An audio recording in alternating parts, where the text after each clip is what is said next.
Hello again everyone, I'm Richards and welcome to another RHS update video. As always, there's a ton of new features and content we are excited to show you. We'll follow a similar format as last time, starting with the United States forces, transitioning to the Russian armed forces, then the Green or Independent forces, and finally the Serbian armed forces. Let's get into it.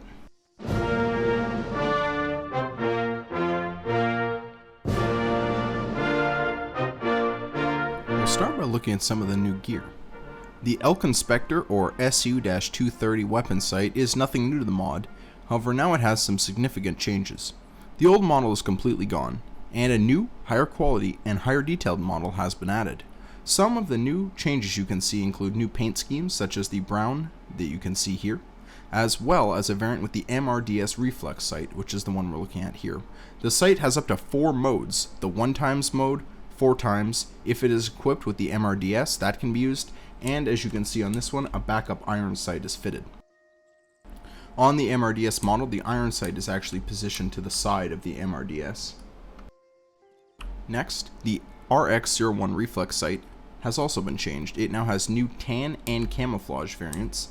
As you can see here, this is one of the tan variants, and they are available with and without filters. As you can see, this one is not equipped with the filter. Another unique addition is the US Air Force Airman Battle Uniform, and the camouflage is known as the Airman Battle Uniform Camouflage. This is the first iteration of the model. You can see the obviously distinctive tiger stripe pattern, and this is still worn by some members of the United States Air Force, although it will be phased out for the operational camouflage pattern in a few years. As you can see here, we've equipped the Airman Battle Uniform with some of the US Army improved outer tactical vest and Army combat helmet to represent a member of the United States Air Force's security forces. The last and one of the most awaited add-ons is the addition of many new variants of the Soldier Plate Carrier System, or SPCS. There's a ton of new variants available for all the roles such as riflemen, marksmen, machine gunners, and leadership, and we'll go through a few of them now. So as you can see, this is a basic version equipped with PMags on the vest. There are also alternate versions here. You can see the shielded mag compartments with 2 mags per. Here is one of the leadership vests with a admin pouch. There is now a marksman vest with the 20 round 7.62mm magazines. Automatic rifleman with pouches for box magazines. 2 different versions of the basic rifleman loadout. A medical loadout. For machine gunners, a loadout with only basic pouches, as the M240 ammunition can't be carried in a vest effectively, grenadier, and finally a base rifleman loadout. And finally a base loadout. To check out all the cool gear that's attached to all these different vests, make sure to check them out in the arsenal, as there's a ton of different versions available both in the Operation Enduring Freedom camouflage pattern and the Universal camouflage pattern. Alright, let's move on to some guns. Professional snipers and amateur sharpshooters alike will be very pleased to see the introduction of our new, fully complete M24 Sniper Weapon System, or SWS. While we've already had the M24 in game, like other items on the US side, this one has also been completely revamped. Besides a tweaked model with new textures, a random cheek protector, as you can see here, has also been added. This beautifully modeled piece doesn't add any tangible benefits, however, it makes the weapon more realistic and immersive in that not every one of these M24s is going to be exactly the same.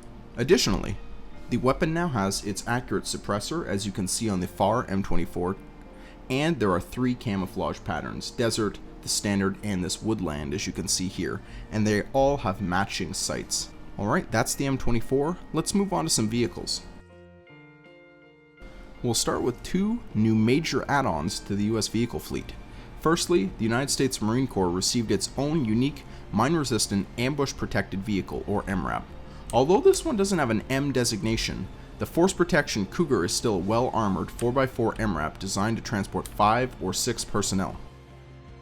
Developed by Force Protection, as I previously said, this was one of the first MRAPs to enter United States service. The vehicle represented here is the Category 1 A2 variant, which is the most modern iteration of this vehicle.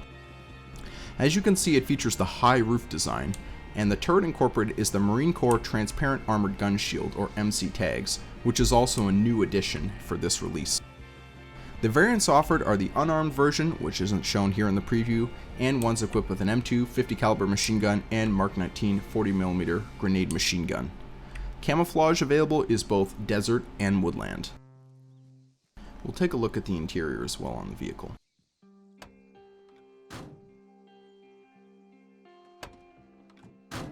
As you can see, there are 4 seats in the back, as well as the turret gunner, and 2 front seats, including the driver's position.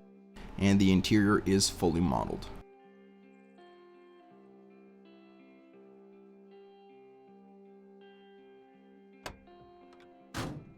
We'll hop on to the front here and take a look now.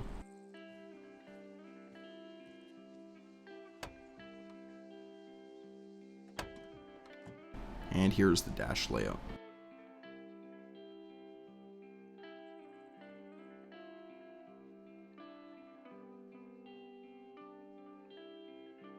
Alright, let's move on to the next vehicle. The second and highly requested vehicle is the M142 High Mobility Artillery Rocket System, or HIMARS. This is a long-range rocket artillery vehicle, but it borrows the chassis of a 5-ton medium tactical truck. To ensure that the model is faithful, we actually were able to reuse and modify our own chassis from the FMTV. The HIMARS, as you can see, has a 3-man crew, a driver, gunner, and commander. Currently it uses the standard ARMA 3 fire control system, and it fires the devastatingly powerful M26 missile, which fires cluster submunitions. We'll hop in the interior and take a look. As you can see, the interior, borrowing many of the components of the FMTV 5-ton truck, is fully modeled. The commander also has the ability to fire his personal weapon from the top of the vehicle using the top-mounted hatch.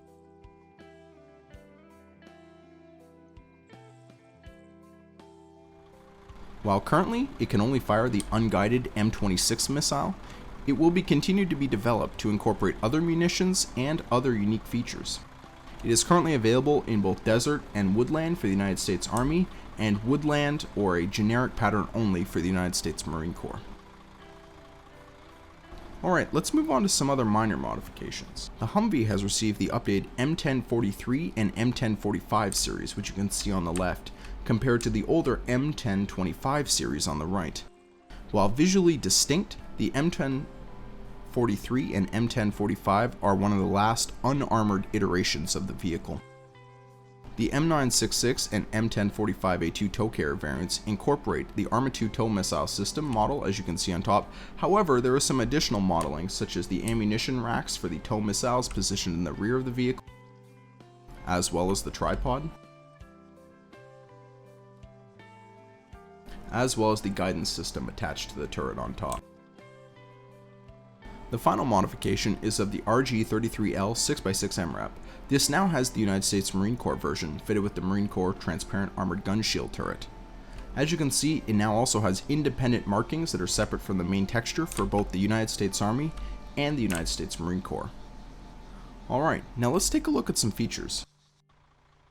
One of the next major features I want to talk about is the addition of magazine proxies. In the past, we have made available different versions of various weapons for each type of magazine. For example, a STANAG 30-round aluminum magazine version of the M41 existed, as you can see here. If you wanted to use a polymer magazine, a different M4A1 model was seen in the editor. If you loaded a 100-round magazine into the editor, you would still see whichever version of M4 you selected. No longer is this the case. Now, all types of magazines can be loaded into a single weapon, and it is reflected in-game, so you can swap between different types of magazines on the fly, and it will be shown. So now let's demonstrate this a bit. We're going to get an M4 to start here with various types of magazine. So as you can see right now, we have the STANAG 30-round aluminum magazine fit. As you can see on the scroll wheel of both two types of PMags fitted with M856 tracer ammunition. Let's load the first one, and as you can see, the tan polymer magazine has now been fitted to the weapon. And we'll flip it again to the other type of polymer magazine, and now you can see that the black magazine has been fitted. So as you can see, each type of different magazine and ammunition is displayed uniquely and properly now.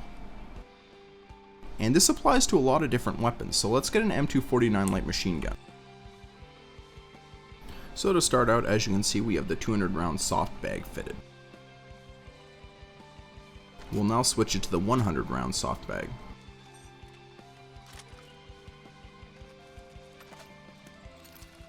And as you can see on this weapon too, it is displayed properly and uniquely. Now, one of the key features of the M249 is it has a backup mag receiver, as you can see, just below the feed tray. So in the event that you run out of belts, a rifleman can give you a 30 round STANAG or similar style magazine. And while this was always supported that you could load these into your inventory, it still showed the box mag loaded. But of course, with the new system, the STANAG is now actually reflected. Let's take a look. So we'll remove the box magazine, and now we have put the polymer magazine into the mag receiver. Now in real life, this is a good way to get a lot of jams, and you usually have to hold one hand on the magazine to prevent it from jamming. However, it is realistic and it really adds a level of immersion and authenticity to the gun. Okay, enough about magazine proxies. Aircraft have received some really cool features, so let's go take a look at that. Now all US and many aircraft have received some really cool new features. They now have PhysX landing gear, which makes landing a lot more natural and should be a lot less glitchy. And also, thanks to some animation wizardry, all door gunners now properly hold their weapons, as opposed to them just floating. So let's demonstrate that real quick with this M134.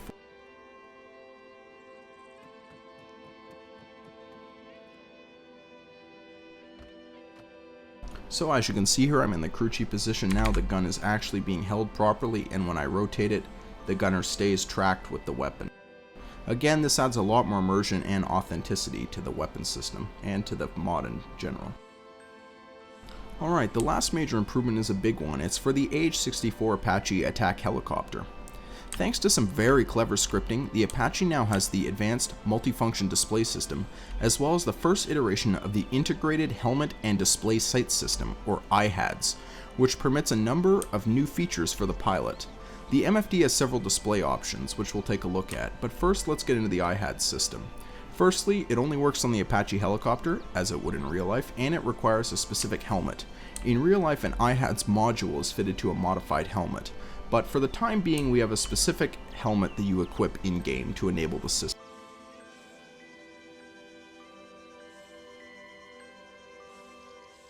Alright, we've got the IHADS helmet selected, let's get in the bird. Alright, let's take a look at the multifunction display system first. It has several display options, and let's take a look at them. You can cycle through them with the scroll menu. So we'll toggle left MF. So right now we're on the artificial horizon, as well as the altimeter and various other general functions. We also have showing the armament equipped to the weapon.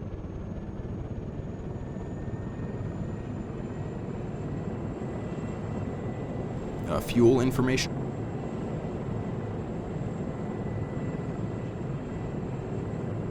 Engine and torque information. Forward-looking camera. The longbow radar system. And back to the artificial horizon. And both displays can obviously display the same information and should be cycled so that they're both redundant. And they can be selected separately. As you can see on the scroll wheel, there is both an option to change the left and the right independently. Now let's move on to the IHADS system. So we have the helmet and we have the Apache system. It's activated with a text in the same menu we were just. So let's hit IHADS toggle. As you can see now, it is simulating that the ocular display that is mounted physically to the helmet we are now engaged with it. One of the most unique things is this allows us to see through the aircraft, basically, to make targeting much easier. So now our helmet is basically slave to the camera that is attached to the main weapon system of the helicopter. So even if we look down, we can't see any targets, but when we engage the system, we'll actually be able to see through the bird. So here we go, we've engaged the sight with the N key for thermals, and now we are looking down. So I am now looking at the floor, even though I should be looking at myself, I am now looking through the lens of the camera. This is one of the key things that permits Apache helicopters to have great situational awareness and make targeting much easier. This is currently a work in progress and there should be more development on it, but this is available as the first iteration of this very exciting and very cool new system. Alright, so that's just a taste of some of the US content. Make sure to check the change logs for a lot of bug fixes and some other smaller features. Let's move on to the Russian armed forces.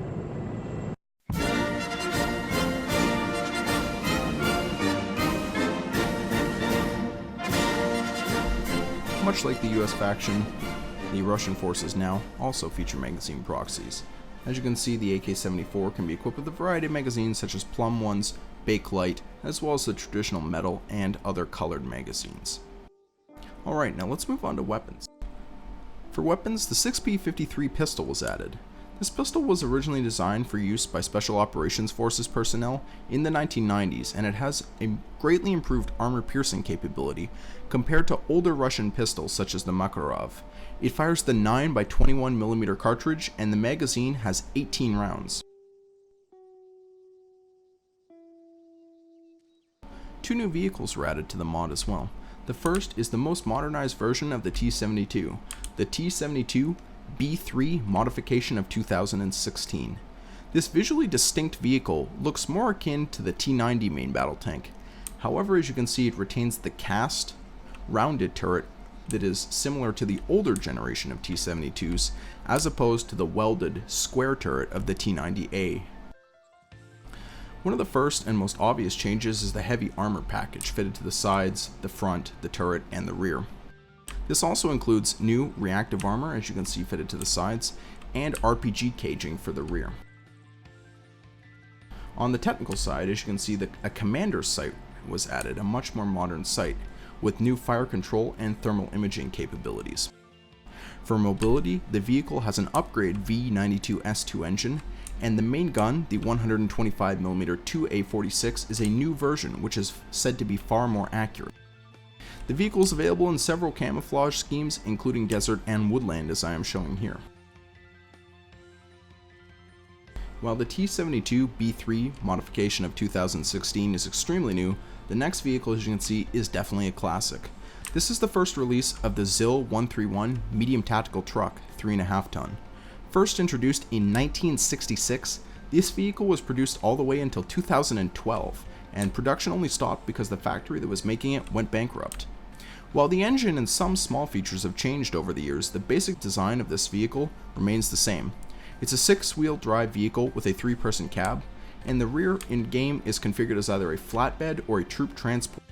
Despite being so old, this classic vehicle, thanks to its unbeatable reliability, cheap cost, and good off-road performance, is still used widely by the Russian army in many roles such as line haul, command and control, troop lift, communications, and more. Let's move away from our two main factions and take a look at the independent forces, including the Horizon Islands Defense Forces and then the Serbian Armed Forces.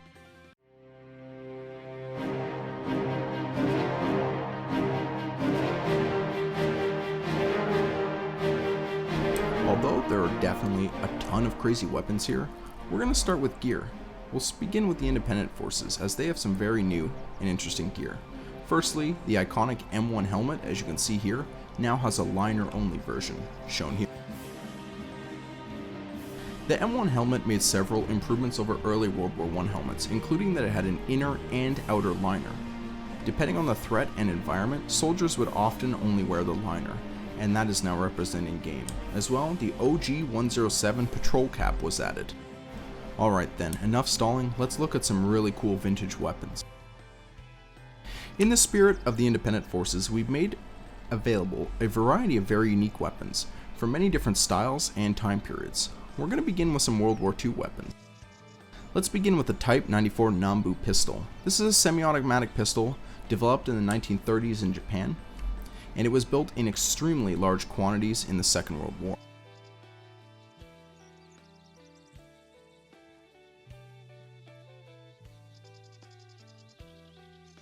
Now, the next weapon that players should be very excited is the infamous MG42 or Maschinengewehr, literally automatic rifle, model of 1942.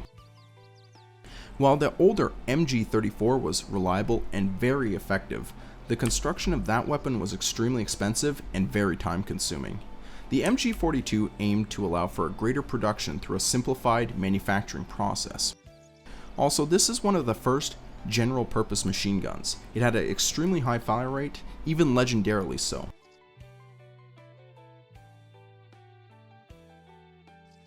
It featured a quick-change barrel mechanism. As you can see, the side of the barrel cover is empty to allow for the barrel to be slid out. And it usually fed from a belt, usually in a 50-round drum, as you can see here, although it could be fed from a belt normally. The next weapon is equally famous, however it is definitely misunderstood, the MP44 or Machine and Pistol 44. Despite the name, MP44 was more of a rifle than a submachine gun. In fact, the name itself was just a ruse to allow for production to commence when the German High Command was uninterested in producing any more rifles. They only wanted submachine guns. Moving on. Although it doesn't appear as futuristic, the M1 Garand was an innovative and powerful weapon during the Second World War. Named after the weapons designer John Garand, the semi-automatic rifle gave American forces a major edge, when most other countries still relied on single-shot, bolt-action rifles with a much lower rate of fire. This weapon was widely used in World War II and after in the Korean and Vietnam War, and was the basis of the M14 rifle, which is still used today in a heavily modernized version by the United States. Let's jump ahead a little bit. The M79 grenade launcher, known as the Thumper because of its large ammunition size, is recognized as a staple of the Vietnam War. Despite this weapon being over 50 years old, the simple single-shot design means it has still been used in modern conflict, including the Iraq War by the United States. In this iteration, it is currently an Arma 2 ported item. Finally, one of the most special weapons is the M3 submachine gun. Produced in massive quantities during the Second World War, this American weapon was similar in application to the British Sten. Designed as a cheap, mass-produced weapon, it replaced the expensive and time-consuming to manufacture M1A1 Thompson submachine gun. In RHS, another, even more rare and unique version is added, the M3A1 Suppressed, and as you can see here, it is camouflaged. This was produced by the Office of Strategic Services, the predecessor to the Central Intelligence Agency, and it was designed for covert operations by partisans and spies. Essentially, it would be dropped into areas like France and other occupied areas to be used, or by commandos. The M3A1, however, was used mostly in the Korean War and even in Vietnam. Finally, for this era of weapons, the Panzerfaust 60mm anti-tank rocket-propelled grenade launcher is available. This very basic anti-tank weapon was used by Germany during the Second World War, and it was very effective at the time. Although the weapon can't affect modern tanks or other heavily armored vehicles today, it can still be used effectively by guerrilla forces against unarmored vehicles and infantry in massed groups. Going a bit more modern, another unique family of weapons in added is the VHS rifle family. This weapon is officially known as the VHS-2, which is a modern iteration of the VHS rifle developed in the 1990s, and this version was introduced in 2013. This bullpup rifle fires the NATO standard 5.56 by 45mm cartridge. Other weapons are available. As you can see, this one has an underslung grenade launcher and rail system. However, versions with an integrated 1-point-times sight, as seen similar to a G36 rifle, is also available. Carrying on with the modern family of weapons, the VZ58 rifle now has an extremely modern, fully railed version. This fully railed version can accommodate a wide range of attachments such as sights, grips, flashlights, and laser sights.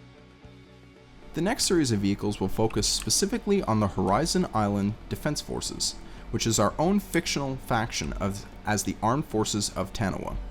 The first is the UH-1H helicopter.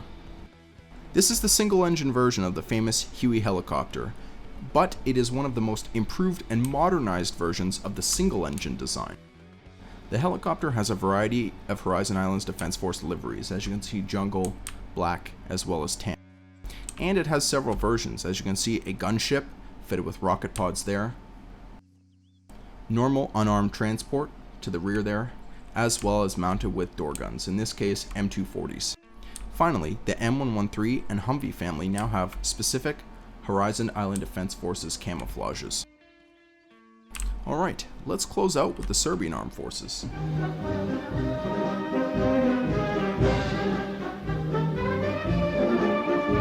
the Serbian Armed Forces, a lot of little but extremely detailed new items have been added.